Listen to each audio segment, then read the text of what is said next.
Jumlah 600 lembaga yang sudah ada di Sumeneb ini meningkat terus.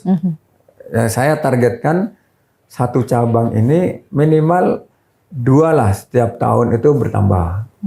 Saya yakin begitu. Oke, baik. Nah, Sobat PWI, selain sektor pendidikan, saat ini pemerintah pusat sedang menunjukkan perhatiannya kepada ketahanan pangan, dan tentunya seluruh lembaga juga harus ikut terlibat mendukung program tersebut. Nah, BPRS seperti apa nih bentuk dukungannya, Pak Fajar? Sebenarnya keberadaan perbankan ini, akses keuangan ini akan memberikan kemudahan yang memang jangka panjang sebenarnya, jangka panjang dari beberapa pelaku usaha.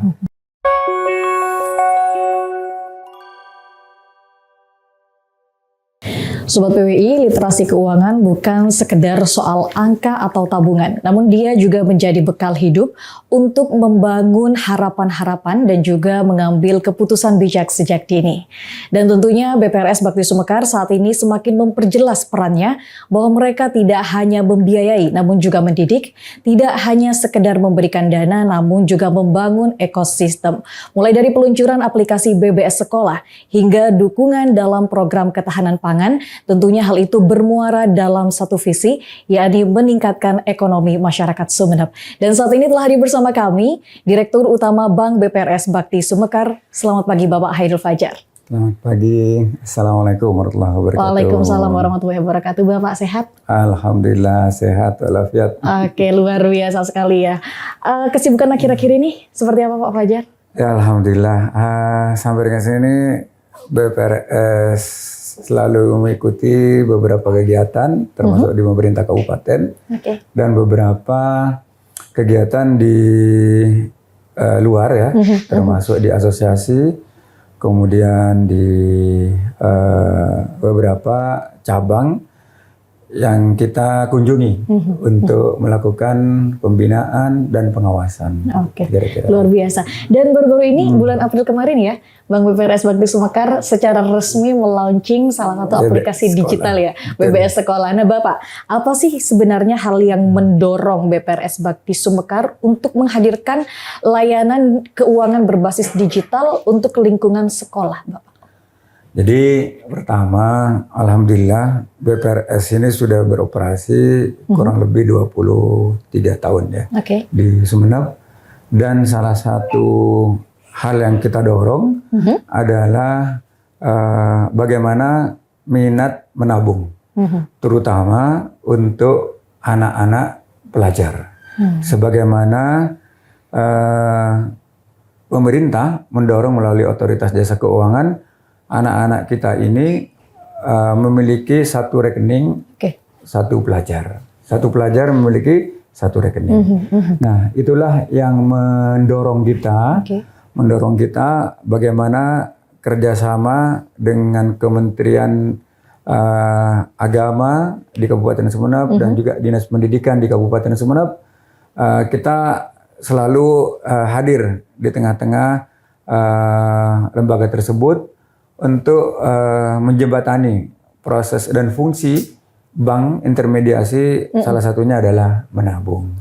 Nah, salah satu yang kita baca, minat menabung ternyata di Kabupaten Sumeneb ini sudah baik, sudah bagus. Anak-anak pelajar di tingkat SD sampai SMP dan bahkan mungkin sampai SMA ya. Tapi kalau bisa di rating dari 1 sampai 10 minat menabung di siswa SD SMP ini di angka berapa Bapak? Kalau kita rating ya, teman-teman pelajar ini sudah di angka 8 itu. Di angka 8. Artinya minatnya tinggi untuk menabung ke sekolah. Yang memang difasilitasi oleh beberapa guru yang ada di lembaga tersebut, kira-kira. Artinya minat menabung yang tinggi ini yang kemudian membuat BPRS menciptakan salah satu aplikasi keuangan berbasis digital. Jadi kami dalam melayani tabungan, kita memiliki 2 unit kendaraan operasional untuk pick up. Kemudian terus dari waktu ke waktu jumlah sekolah semakin bertambah. Kemudian juga keterbatasan jumlah petugas kita ini menjadi hal yang harus kita pikirkan ke depan. Oke. Karena kita tahu jumlah lembaga di Kabupaten Sumeneb ini kurang lebih 600 ya, yang negeri aja itu, yang SD. Jadi kita berharap dengan terbatasnya petugas dan unit kendaraan yang mempick up, kehadiran BBS Sekolah ini menjadi solusi. Menjadi solusi. Kenapa? Dengan aplikasi digital ini kita menjadi lebih mudah. Kemudian menata usahakan administrasi pengelolaannya itu lebih baik dan lebih amanah tentunya. Kenapa? Karena aplikasi BBS Sekolah ini langsung terintegrasi nantinya ketika melakukan konsolidasi dengan petugas langsung ke sistem core banking kita. Itu. Artinya tidak ada lagi pencatatan secara manual ya? Manual. Nah, makanya yang melatar belakangi kita itu pertama tadi saya sudah sampaikan jumlah sekolah ya cukup banyak, kemudian petugas kita terbatas, kendaraan kita juga terbatas. Kemudian yang lebih kita tekankan bagaimana amanah dari anak pelajar kita ini yang menabung kemudian diterima oleh lembaga pendidikan tersebut yang memang bertugas saat ini adalah guru yang ditugaskan, itu juga bisa langsung menyambungkan dengan bank karena esensi nabung itu adalah di lembaga keuangan bank. Nah, kira-kira seperti itu. Nah, dengan BBS Sekolah dulunya guru itu mencatat, menulis jumlah yang akan ditabung melalui buku manual kecil. Nah, agar tidak merepotkan para petugas atau guru yang melakukan pick up atau mencatat itu, kita hadirkan namanya BBS Sekolah melalui HP. Nah, jadi aplikasi tersebut terintegrasi dan diinstal di HP masing-masing petugas. Dan alhamdulillah insya Allah lebih mudah, lebih nyaman, dan tentunya lebih insya Allah amanah yang diberikan oleh sekolah anak pelajar ini ke untuk menabung. Insya Allah sudah tersampaikan. Oke, baik. Ada 2 poin yang bisa kita tangkap ya Sobat PWI dari penjelasan Pak Fajar bahwa berkali-kali Pak Fajar juga menegaskan bahwa aplikasi ini membuat proses menabung lebih mudah dan amanah. Nah, kita penasaran Bapak, fitur unggulan apa saja yang disediakan BPRS di aplikasi BBS Sekolah ini? Sebenarnya aplikasi BBS Sekolah ini sangat sederhana. Hanya penata kelolaan administrasi pencatatan. Dan terhubung langsung apabila petugas melakukan konsolidasi. Nah, kelebihannya pertama harapan pemerintah untuk memiliki satu rekening satu pelajar itu terpenuhi. Kemudian yang kedua, pelajar tentunya pada masa nantinya pembelajaran itu akan selesai, dia bisa tepat waktu untuk kita berikan kepada pemilik dana. Kira-kira seperti itu. Oke, luar biasa sekali ya. Tapi berhubung tadi itu digunakan oleh pihak sekolah berarti ya Bapak ya yang bisa menggunakan. Nah, ini seperti apa respon dari para guru, siswa dan juga wali murid tentunya. Karena kan mungkin kita bisa memahami bahwa ada sebagian wali murid yang belum melek secara finansial dan digital. Betul, seperti apa Bapak responnya? Jadi kami melakukan sosialisasi. Pertama, kita hadirkan launching bersama pemerintah Kabupaten Sumeneb melalui Dinas Pendidikan Kabupaten, Dinas Provinsi, Dinas Pendidikan Provinsi, dan Lembaga Pendidikan di Kementerian Agama. Jadi ada 3 institusi yang kami undang waktu itu dan menghadirkan Otoritas Jasa Keuangan dengan program namanya Berani Simple. Berani Simple itu adalah program yang menggugah lembaga pendidikan agar mendukung. Bismillah gerakan melayani simpanan pelajar. Itu Oktober 2023. Kemudian kita lanjutkan ada aplikasi BBS Sekolah ini yang kemarin kita launching April 2025 untuk menyambut Hari Pendidikan, dan kami undang beberapa perwakilan guru, kepala sekolah, dan asosiasi untuk tahu tentang BBS sekolah. Apa manfaat, apa tujuannya, kemudian apa sebenarnya ke depan yang akan kita lakukan untuk kemajuan di Sumeneb dan daerah lain yang mungkin bisa kita lakukan pengembangannya. Kira-kira seperti itu. Oke, artinya masih positif ya berarti tanggapan dari pihak sekolah dan juga wali murid. Terbukti waktu kita buka session diskusi, mereka mempertanyakan, Pak, bagaimana memang kita akan dukung proses pick up tabungan ke sekolah-sekolah, tapi jangan sampai mengganggu jam waktu pembelajaran. Saya sangat setuju karena memang hadirnya BBS sekolah ini menjadi alat prasarana yang tidak akan mengganggu proses belajar mengajar. Karena ini dilakukan oleh petugas atau guru yang memang diberi tanggung jawab untuk mempick up. Jadi kita akan melakukan pick up waktu-waktu yang memang sudah ditentukan oleh pihak sekolah. Kira-kira seperti itu. Oke, setiap sekolah ada satu petugas dari sekolah. Satu, bisa dua, bisa tiga. Oke, baik, luar biasa. Nah, tentunya kehadiran BBS sekolah ini tidak luput dari upaya BPRS untuk meningkatkan literasi keuangan masyarakat. Tapi sebelum itu Pak Fajar, bagaimana Anda menilai kondisi literasi keuangan masyarakat Sumeneb secara umum, kemudian secara spesifik di pelajar dan juga wali murid? Kalau saya melihat ya perkembangan literasi di Kabupaten Sumeneb ini, saya kalau ambil persentasenya kayaknya sudah 80% lah. Artinya anak-anak pelajar kita ini sudah insya Allah mulai meningkat lah literasinya.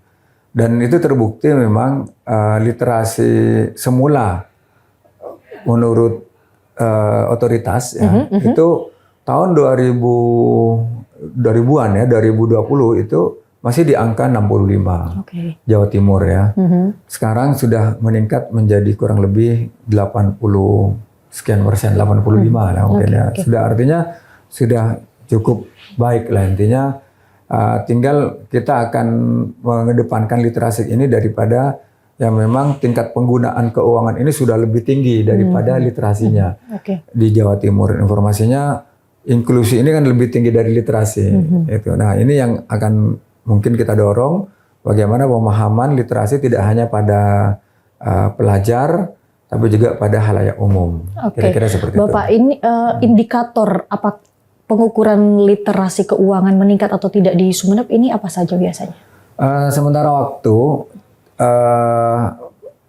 kita tahu data ini bersumber dari Otoritas Jasa Keuangan Provinsi.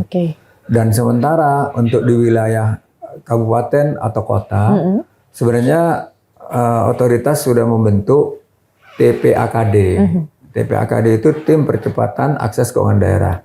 Nah, disitulah sebenarnya tim bisa melakukan penilaian sejauh mana tingkat literasi di kabupaten atau kota.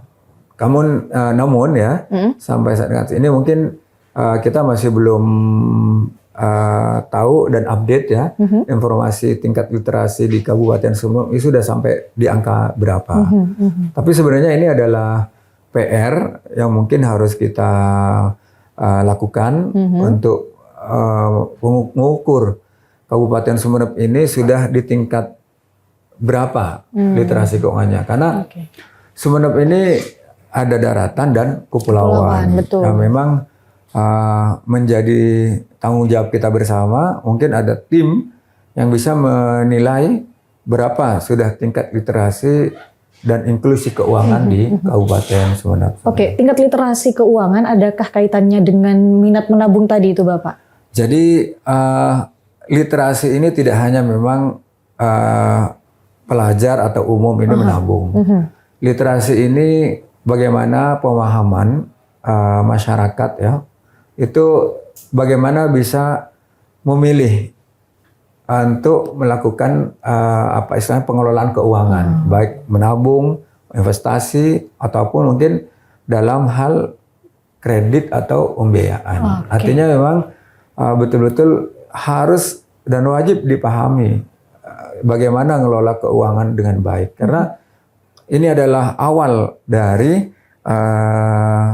apa istilahnya, kalau kita ngelola keuangannya bagus, mungkin kita akan insya Allah baiklah.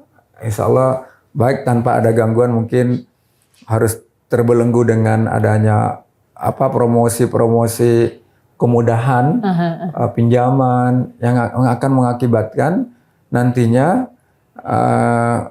masyarakat atau perorangan ini terganggulah keuangannya. Kira-kira seperti itu. Oke, Sobat PWI, tentunya juga ada banyak upaya yang dilakukan oleh Bank BPRS Bakti Sumekar dalam meningkatkan literasi keuangan di Kabupaten Sumeneb. Tapi kita akan kembali setelah jeda berikut ini. Sebagai bentuk aksi nyata dan komitmen kami BPRS Bakti Sumekar atas program Kejar yang dicanangkan oleh OJK, pemenang Bank Implementasi Kejar Terbaik. Pemenangnya adalah PT BPRS Bakti Sumekar Perseroda.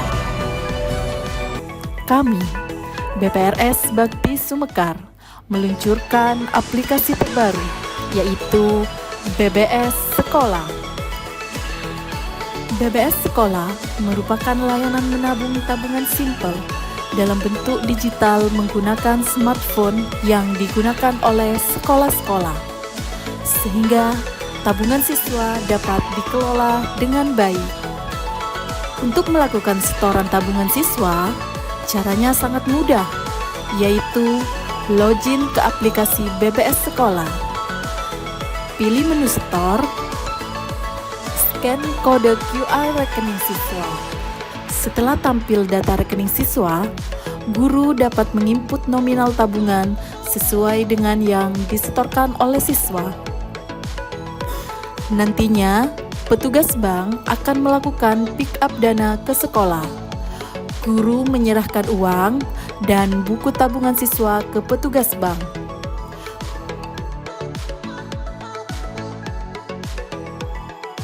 Petugas bank melakukan scan kode QR pada aplikasi BBS Sekolah milik guru.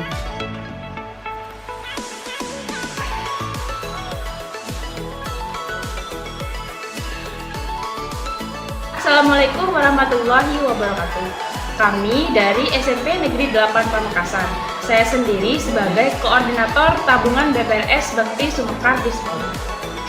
Dengan adanya BBS Sekolah sangat membantu proses menabung siswa SMP Negeri 8 Pamekasan.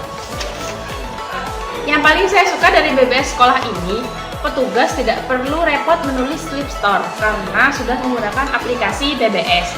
Jadi kita tinggal scan barcode yang ada di buku tabungan siswa. Kegiatan menabung di BPRS Bakti Sumekar tidak hanya dilakukan oleh siswa, tetapi juga oleh guru-guru di SMP Negeri 8 Pamekasan. Terima kasih BPRS Bakti Sumekar. Berkat program ini, minat menabung siswa semakin meningkat.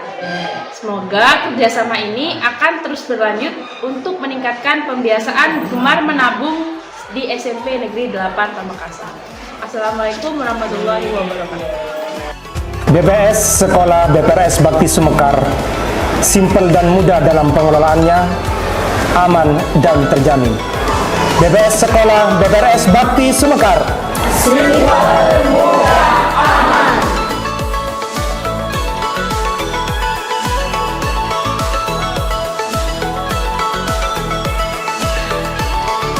SDN Culo 1. BPRS Bakti Sumekar.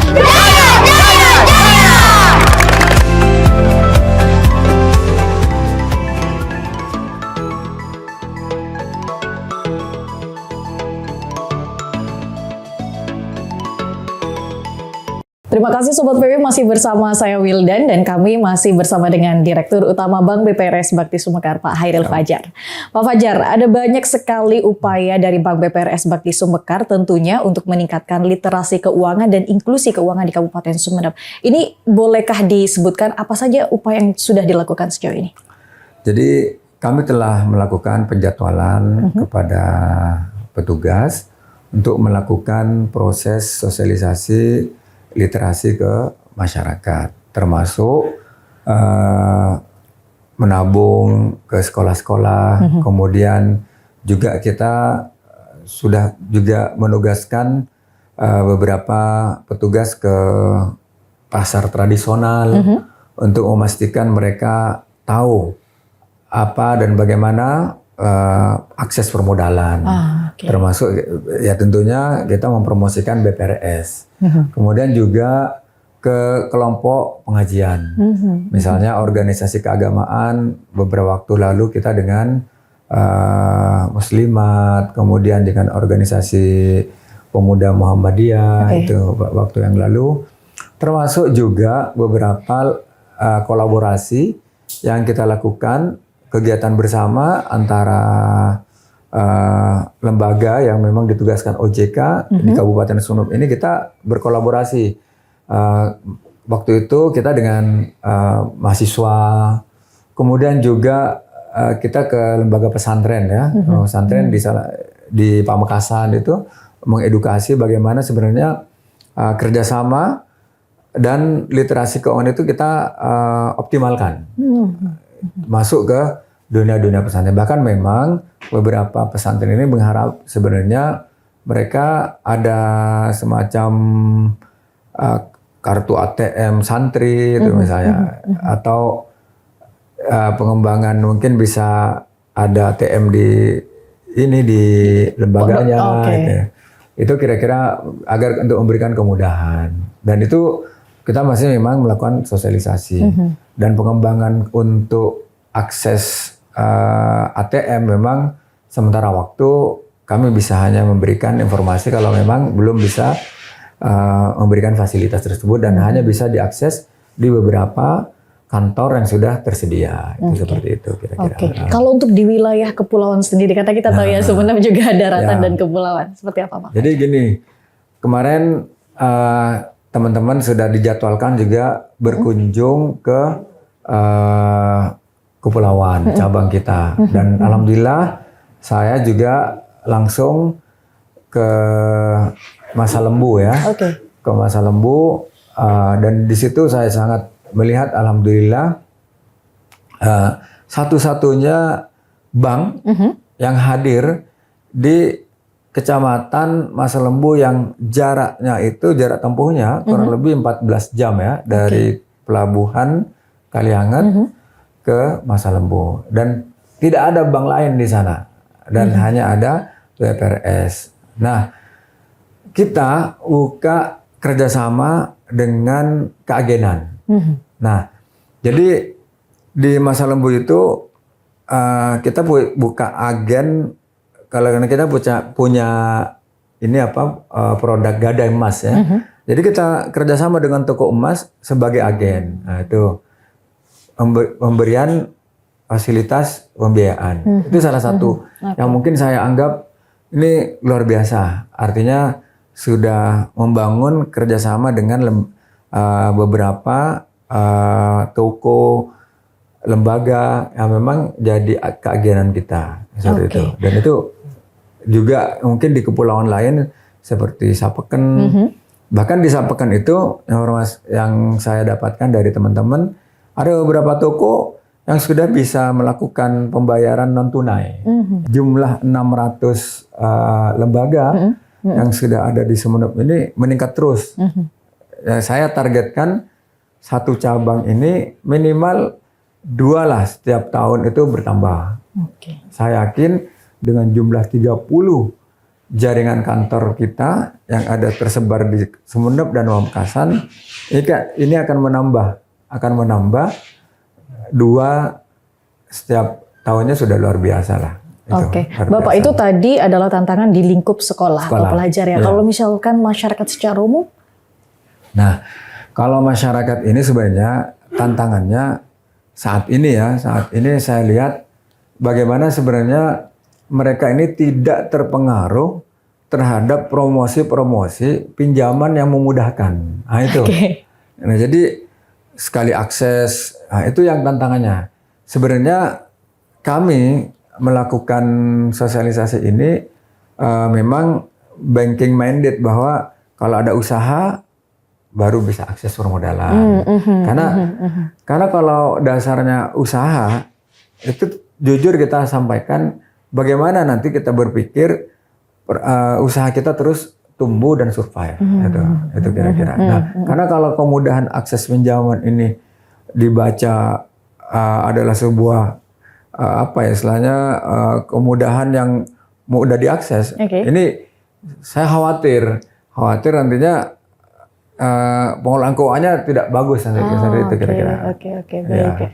Baik. Artinya masih banyak masyarakat yang menganggap bahwa sulitnya pengajuan permodalan di perbankan itu artinya sulit juga mendapatkan modal sebenarnya nantinya. Permodalan di perbankan itu tidak ada sebenarnya dianggap sulit, bukan. Jadi gini, sekarang sudah pemerintah memberikan kemudahan, KUR misalnya tanpa jaminan, karena memang pemerintah itu sudah mendorong akses ini permodalannya kepada pengusaha lebih mudah. Namun kenapa mungkin ada beberapa persyaratan-persyaratan menjadi tambahan, misalnya ketika dengan nominal tertentu harus ada tambahan jaminan. Itu mungkin karena memang syarat tambahan. Kemudian di BPRS sendiri, sebenarnya kami juga berkeinginan hal yang sama memiliki produk KUR sebenarnya. Cuma kami masih belum punya produk KUR seperti halnya bank umum. Karena memang di KUR di bank umum ini kan tanpa jaminan, gitu. Karena ada yang mengcover, nilai apabila terjadi kerugian oleh pihak asuransi. Nah, kami masih belum ada asuransi yang bisa mengcover untuk apabila terjadi potensi kerugian. Nah, kalau kami nggak ada masalah, insya Allah bisa kita salurkan juga seperti halnya KUR yang memang akan dijalankan seperti di pemerintah pusat. Karena yang sekarang jalan kan KUR itu di bank umum ya, di BRI, BNI, atau di bank BPD lah istilahnya. Sementara di BPRS, walaupun punya pemerintah daerah ya, belum ada solusi tanpa jaminan, belum. Sebenarnya bisa kita lakukan kemarin untuk nominal tertentu, hanya pada maksimal kurang lebih waktu itu 2 juta, kemudian meningkat 5 juta yang mereka aktif menabung di tempat kita ini, itu boleh tanpa jaminan, itu boleh. Nah, tapi kalau yang tidak aktif menabung, ya harus ada minimal coverage yang bisa menjamin lah apa gitu ya. Oke, baik. Nah, Sobat PWI, selain sektor pendidikan, saat ini pemerintah pusat sedang menunjukkan perhatiannya kepada ketahanan pangan, dan tentunya seluruh lembaga juga harus ikut terlibat mendukung program tersebut. Nah, BPRS seperti apa nih bentuk dukungannya, Pak Fajar? Ya, jadi kami sangat mendukung program ketahanan pangan ini. Di antaranya kami telah mensosialisasikan kepada teman-teman ya di cabang ataupun dengan terpusat untuk mendorong pembiayaan atau kredit kepada khususnya peternakan, kemudian pedagang, kemudian petani. Nah, kita kemarin sudah dorong salah satu cabang ya, misalnya Pak, untuk pertanian apa yang perlu kita dorong? Ya bisa saja, tidak ada masalah. Misalnya bibitnya itu bisa fasilitasi, pupuknya bisa difasilitasi. Nah, terkait dengan proses, ya silahkan sosialisasikan, didiskusikan dengan pemohon bahwa ini salah syarat-syaratnya apa saja. Nah, kita sudah juga memfasilitasi beberapa kelompok istilahnya pertanian ya, itu sampai saat ini udah lunas atau tidak saya belum pantau ya, misalnya belum pantau. Intinya untuk kepentingan pupuk sama ini apa namanya bibit itu kita dorong, gitu. Kalau perdagangannya memang itu beda objek fasilitasi pembiayaan. Nah, memang karena ini yang apa istilahnya BMBG ini kan ada sudah formulasinya. Kami masih terus ikut sosialisasi di asosiasi. Mana yang bisa kita fasilitasi untuk berikan kredit itu, kira-kira seperti itu. Oke, baik. Bapak, kalau tidak salah kemarin juga akan ada rekening tersendiri ya. Ini apakah ada juga nantinya ke depan bentuk kerjasama BPRS dengan pemerintah dalam memberdayakan BUMDes atau beberapa UMKM lokal ini, atau mungkin nanti karena akan ada koperasi Desa Merah Putih seperti itu. Ya, betul. Jadi adanya rencana koperasi Desa Merah Putih, kemudian BUMDes. Nah, sebenarnya kita ini kan lembaga keuangan bisa bekerja sama. BUMDes bisa menjadi agen bank dalam hal pengembangan usaha. Kalau misal permodalannya mereka perlu tambahan dari jumlah modal yang dimiliki, kita bisa masuk kerjasama dengan BUMDes. Kemudian misalnya konsep pengembangan teknologinya bisa kita sandingkan nanti, bisa kita sandingkan. Jadi konsep keagenan itu pada dasarnya bisa kita kembangkan lah dengan koperasi Merah Putih, koperasi BUMDes. Nah saat ini malah BUMDes ini kan yang didorong juga untuk terus melaksanakan istilahnya pengembangan usaha-usaha dan termasuk juga berkolaborasi dengan koperasi Merah Putih gitu ya. Dan di Sumeneb sudah mulai mulai pembentukan sudah ya. Saya sangat mendukung dan kemudian bagaimana nanti kita bisa bekerja sama itu aja. Bahkan mungkin kalau masalah teknologinya kita gabungkan, pada saya tidak ada masalah. Tidak ada masalah. Baik, artinya memang tidak hanya mendukung sektor keuangan ya Bapak, karena semua sektor adalah hal-hal yang berkaitan untuk mendorong kemandirian ekonomi masyarakat Sumeneb seperti itu ya.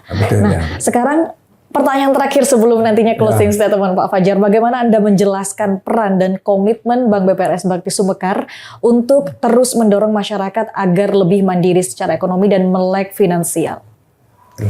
Jadi kami memiliki jaringan kantor yang sudah tersebar di kecamatan. Kemudian kemudahan inilah kita harapkan masyarakat yang di Sumeneb ini tersebarannya sudah kantor cabang kita ini dipergunakan dan ke depan baik permodalan ataupun pengelolaan keuangan melalui untuk penabungan itu melalui bank.